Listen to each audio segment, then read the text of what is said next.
एक सेठ था। आज वह सेठ कथा सुनने जाता है। पत्नी ने कहा कि तुम इतने समय से यहाँ पर विराजमान हो, तो एक काम करो ना, यहाँ पर पास में कथा हो रही है, कथा सुनने चले जाओ।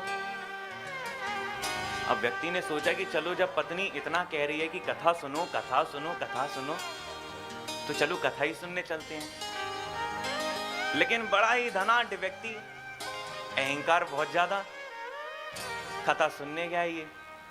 अब कथा में जैसे ही प्रवेश करता है, कथा में प्रवेश करके आज ये जैसे ही अंदर आता है, व्यास जी नहीं आए थे, तो सबने देखा, अरे इतना बड़ा व्यक्ति आया है, इससे कोई कुछ बोले ना। तो ये कहते हैं आइए आइए आइए। आए, इतनी ही देर में व्यास जी आ गए। व्यास जी अपनी गद्दी पर बैठे, सो कुछ लोग आए, कुछ लोग कहने लग गए बैठिए बैठिए बैठिए।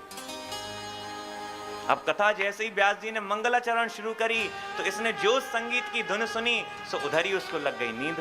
प्रेम से बोलो। अब जब नींद लग गई, अब 3 घंटे कैसे बीत गए पता ही नहीं चला। अब कथा विश्राम की ओर गई। ध्यान से सुनिएगा। अब कथा जब विश्राम की ओर गई, तो व्यास जी चले गए, सत्संग पंडाल में से सब लोग चले गए। अब केवल 2 ही व्यक्ति बचे, एक तो ये जो सो रहा था, और दूसरा जिसकी दरी पर ये बैठा हुआ था। प्रेम से बोलो। अब इसने क्या जगाए कैसे इसको, तो उसने धीरे से उसका कि भैया कथा हो गई? हाँ हो गई। बड़ा आनंद आया, जाइए। अब ये घर पे पहुंचा। अब घर पे पहुंचा, पत्नी ने पूछा कि बताओ कथा में क्या सुना? बस कथा में पता नहीं, बस 3 ही शब्द बोले, आइए बैठिए जाइए। अब पत्नी को लगा कि अहंकारी व्यक्ति है, अगर इसको बता दिया कि ये कथा नहीं है, तो अगली बार से कभी सुनने नहीं जाएगा। ये तुम्हारा गुरु मंत्र है, इसी का तुम जाप करो।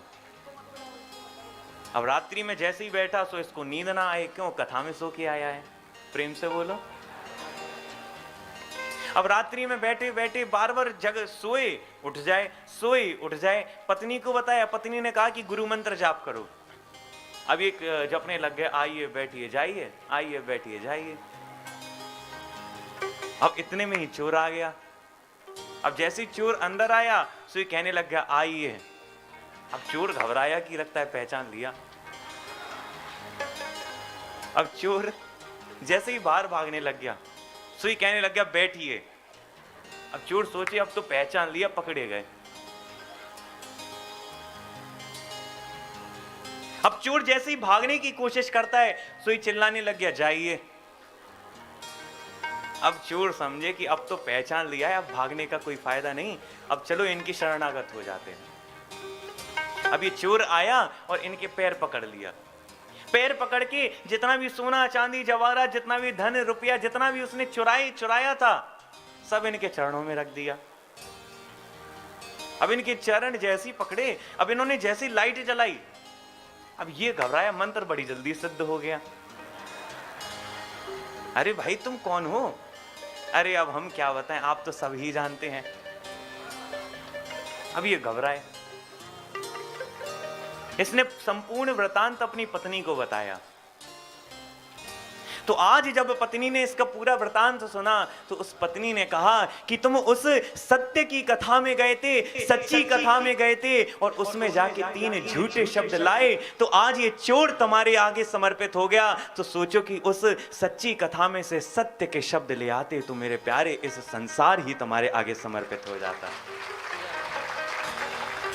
ठीक उसी प्रकार कथा में आए हैं, और मेरे प्यारे कथा का लक्षण ही है, अगर लक्षण कुछ देखना है तो केवल आश्रय, केवल आश्रय हो जाना। किसका? कृष्ण राम के चरणों का आश्रय ले लेना, उनसे कुछ मांगना ये कथा का स्वरूप नहीं है, उन्हें कुछ दे देना ये भी कथा का स्वरूप नहीं है, उनसे उनके भक्ति करने से ये सोचना कि हम धनवान हो जाएंगे ये भी स्वरूप नहीं है, बल्कि राम कृष्ण के अगर कुछ सार्थक है आपके जीवन में तो मेरे प्यारे केवल आश्रय, क्योंकि आश्रय के बिना मेरे प्यारे प्रेम नहीं होता। और जब आश्रय करने जाओ तो उस आश्रय में भी केवल प्रेम जुड़ा हो। हम सोचते हैं कि प्रणाम करना ही आश्रय होता है, नहीं, बल्कि उसके आगे जाकर अपने आप को ही निवेदित कर देना आश्रय होता है। प्रेम से बोलो।